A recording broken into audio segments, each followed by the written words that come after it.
All right, good evening, everybody. I was just listening to Sean Hannity's show, and he had my favorite senator, Ted Cruz, on, and they were discussing the prospect that the Democrats are pushing of statehood for the District of Columbia and statehood for Puerto Rico. And the question was, once it's done, what could be done? Could it be undone? And there was a few things that he brought up, and there's certain things other things that I heard other places, other things I want to bring up to somewhat discuss this issue. So he mentioned that when it comes to DC statehood, there is a strong constitutional argument that this could not be done statutorily. It would have to be done via a constitutional amendment. And that is an impediment toward DC statehood.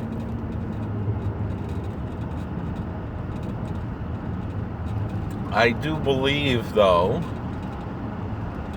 that part of the city of Washington could possibly secede from the District of Columbia to form a state and leave only the governmental areas outside of a state in the District of Columbia, meaning the downtown area of Washington, D.C., where the residential areas that are within the district could secede from the district and form a state without a constitutional amendment, possibly leaving only the seats of government within the district and no residential area. That's a possibility that should be people should be wary of. And as the senator mentioned, the reason they want to do this is very simple. It's only to develop, he called it a crass political reason, which it is, that they want to add potentially 4 more Democratic senators because they expect that D.C. and Puerto Rico would automatically send Democratic senators to Washington. That could be why Guam is not being spoken of as much. And we could get back to that, although I'll have to ask. I have some friends who are very big Guam people. They love to go there. They go there quite often.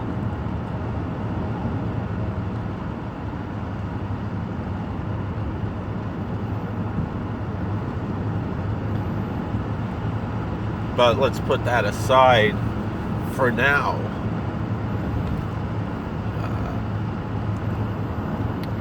And one issue that the senator didn't mention, but I believe Hugh Hewitt mentioned today, was that Puerto Rico doesn't want to be a state. Meaning D.C. is interested in statehood. Puerto Rico, they voted on it many times, and they cannot get it through the referendum. So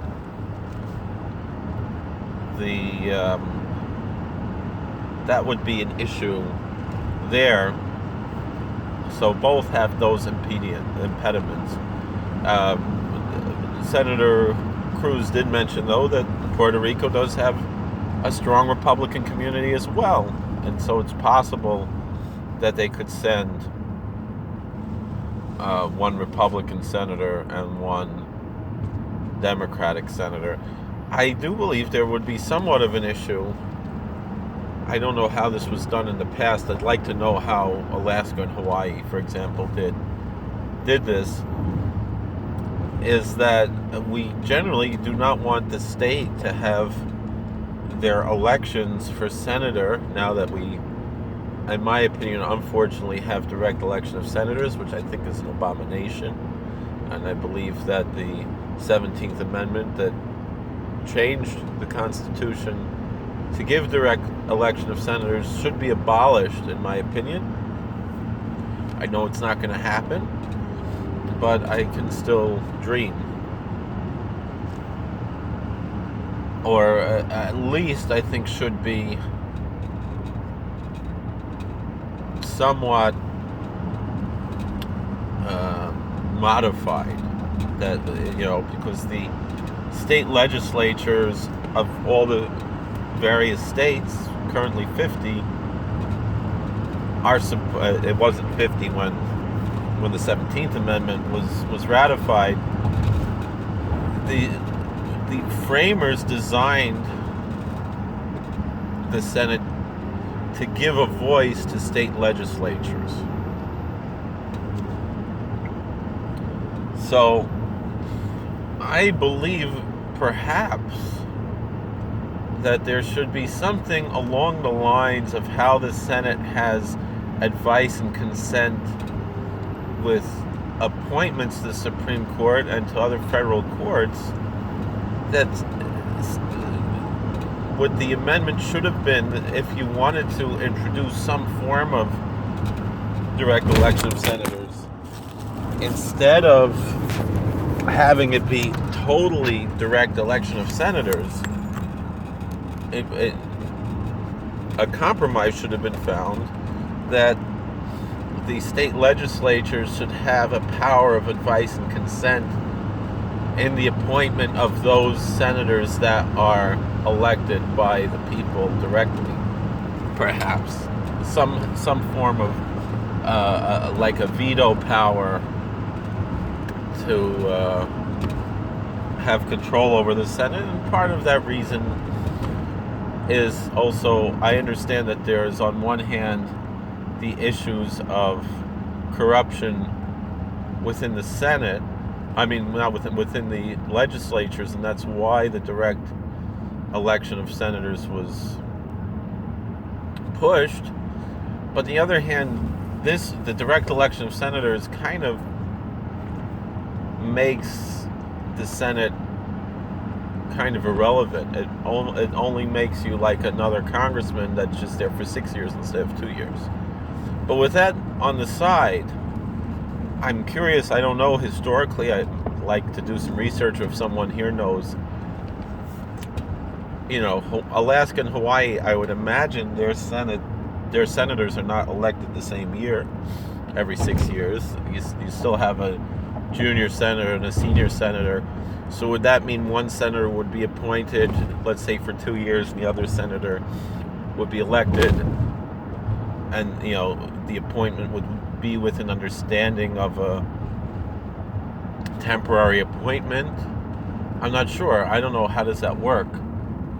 But with that being said, to get back to the subject at hand,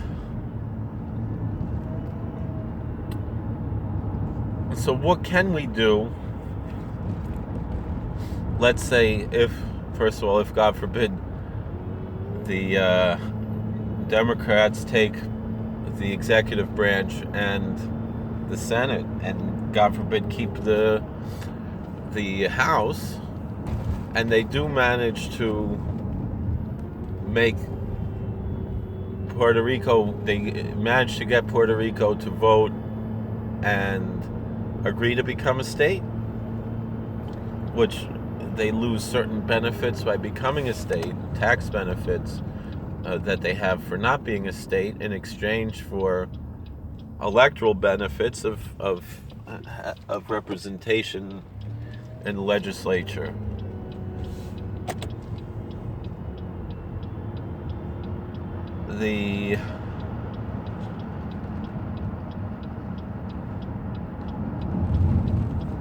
So for every time it's come up, they've not been interested in it.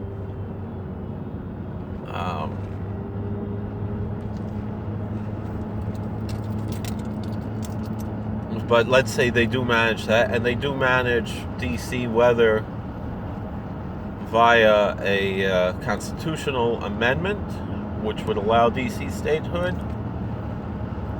which would take a little bit longer, or my theory that the residential areas of D.C. could secede from the district and form a state, which would probably be a very fast process.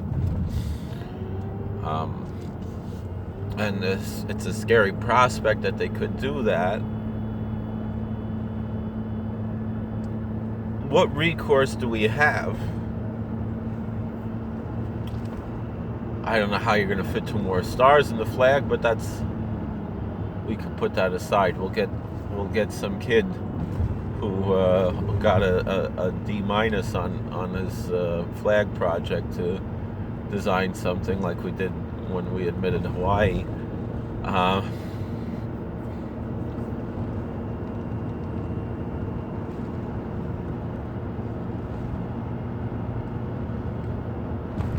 But in any event, what recourse do we have? And I can think of several. Obviously, if we hearken back to history, we know of great compromises that were made, particularly just prior to the Civil War, in regard to every time a slave state was admitted, a free state had to be admitted, and every time a free state was admitted, a slave state had to be admitted in order to maintain a balance. Now, Republican and Democrat are, although historically are directly related to this question of slave and free, Democrats being the slaveholders and Republicans being the abolitionists. And that's the whole history of both of these parties, are that the Democratic Party is the party of slavery, and to this day it's the same thing. The idea of overtaxation and so forth is pretty much taking someone else's labor, something you didn't earn, and enslaving someone. And to this day, the Republicans are still the party of Lincoln. They're freeing, with the opportunity zones and so forth, they're getting, many African Americans out of poverty, out of dependence on the government. That's also a form of slavery by the Democrats, and freeing them from the Democrat plantation to this day, and giving, with opportunity zones, with education, with giving people the ways and means to improve their lot. And I don't believe that that's racist or imperialistic to say that. It doesn't mean that upwardly mobile African Americans are embracing some kind of a white culture. That is kind of what the Democrats would have you believe, in that it's somehow some form of racism and imperialism. And I don't think that matters. I think individuals are what matter, and every human being should have the right to choose what lifestyle they want. And the fact of the matter is, despite what Mr. Biden said, the African American community is indeed very diverse, and there are many different aspects of different African American cultures that are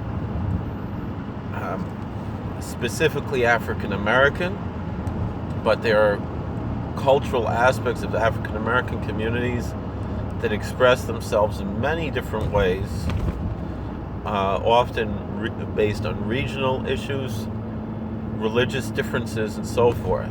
And so for anyone to imagine that the African American community is monolithic is just totally ignorant. You can see from the African American members of the Cherokee Nation, who were the descendants of people who were enslaved by the Cherokee Nation and were given tribal enrollment upon their emancipation. That's one. I'm just giving a few different examples. Or you'll talk about the various black Muslim communities, particularly, I would think, in addition to groups like that are we kind of call them Muslim other. They're not following an Islamic orthodoxy, and they're really quite far from traditional Islam. Groups like the Nation of Islam or the Nation of Gods and Earths, or the which are called the Five Percenters, or the Moorish Science Temple, and these different groups that claim some sort of Islamic identity but are not within the realms of the Sunnah, rather. That's how you pronounce it. I probably got it wrong both times. I'm not an Arabic scholar, but within the Sunni communities, you have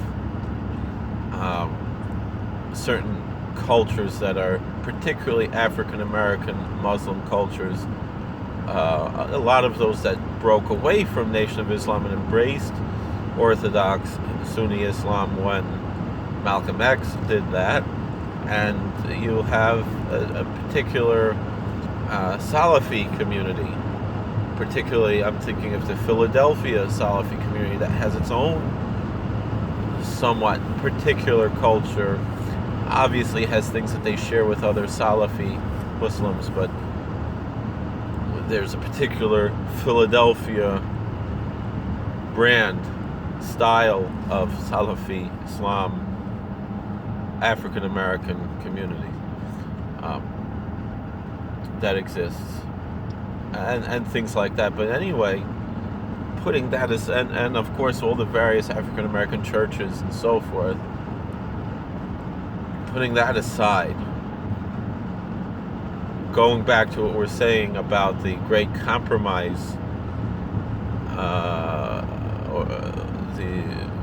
when Kansas and so forth, when these states were admitted, and the question of free states and slave states, people are going to say that Democrat and Republican are not quite the same as that. It's not.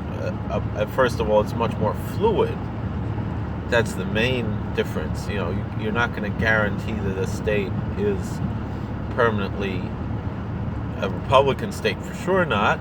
That seems to be very hard to hold on to. But even there are still purple states that go back and forth, and there's certainly potential for that to happen for Puerto Rico, even for DC possibly. Puerto Rico, I think, is more likely. But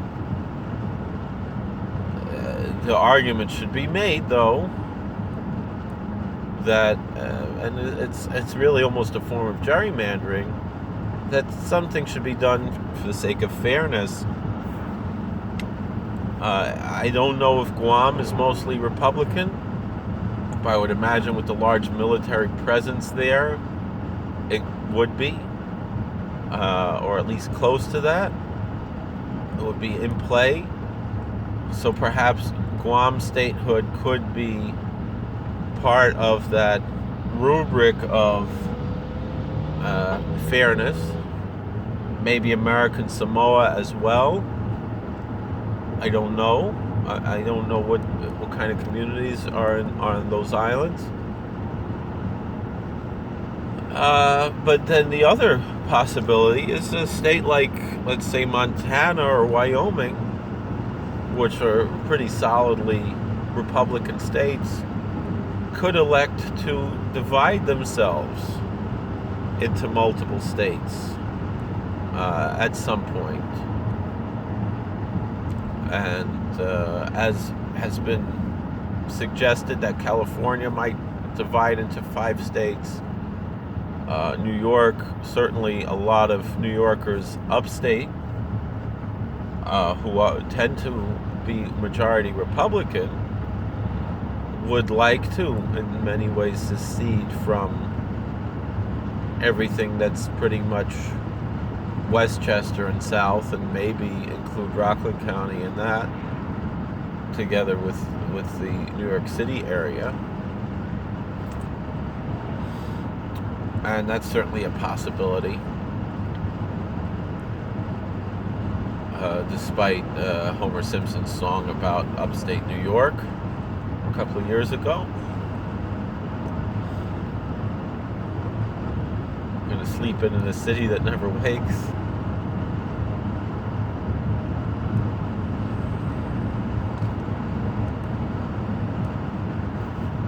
But that could be the ways that this could be, of course, not undo statehood for DC or Puerto Rico, but at least provide some balance.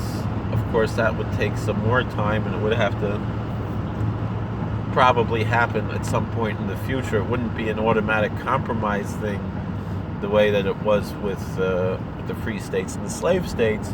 It would probably be more like when the pendulum swings back the other way and the Republicans regain control, they would try to remedy the damage done by the Democrats by admitting some more states, most likely and most efficiently by dividing current states, which might be very large in size and perhaps small in population, into several states in order to put some balance at least back into the Senate. The only problem is, other than President Trump and some other, a few of the other Republicans don't tend to be fighters. So that's part of the issue, is that are they going to fight back something like this? Are they going to, if the Democrats stack the court to their favor, will Republicans then do the same thing as well? These types of questions are important to ask, but they're difficult to answer. But if the Democrats start going down that way, it's going to be a long road and a slippery slope, and eventually you're going to have more people in the Supreme Court than in the Senate. Eventually, if things go the way that they decide to. Now, when it comes to stacking the courts, there's nothing constitutionally requiring there to be 9 justices on the Supreme Court. However, using that tactic would, as Dick Morris pointed out in his video today, would undermine the basic constitutional value of separation of powers. And what it would really do, ironically, is weaken the judicial branch and make the judicial branch a puppet of the executive branch and the legislative branch.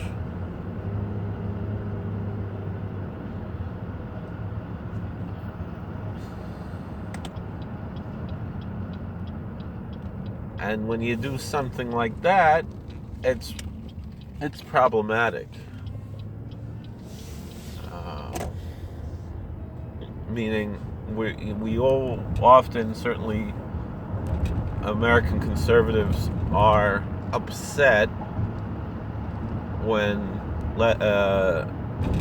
judges are activists.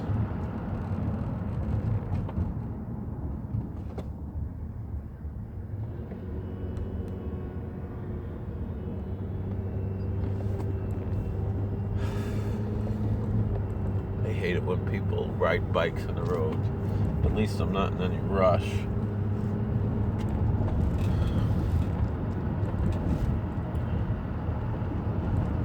So,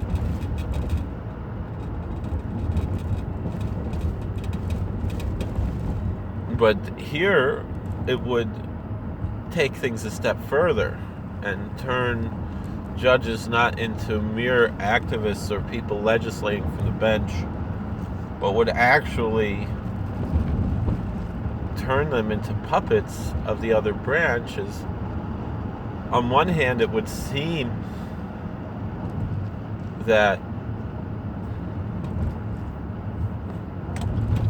it would be a positive thing to weaken the court in general, because the court is too strong.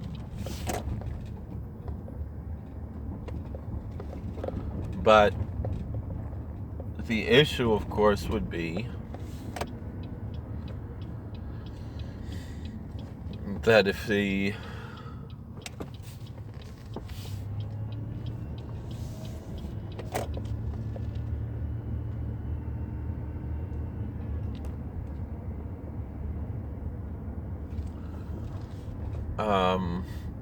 the court, this form of weakening the court would be a form that would